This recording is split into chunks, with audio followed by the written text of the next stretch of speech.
Ito ang mutya ng tubig.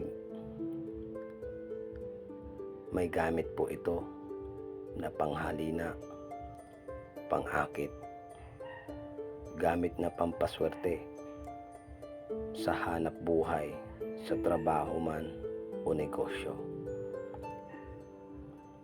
At may proteksyon po ito sa mga disgrasya at sa mga taong may magtangka na agawin ang ating buhay. Ito ang kakayahan ng mutya ng tubig.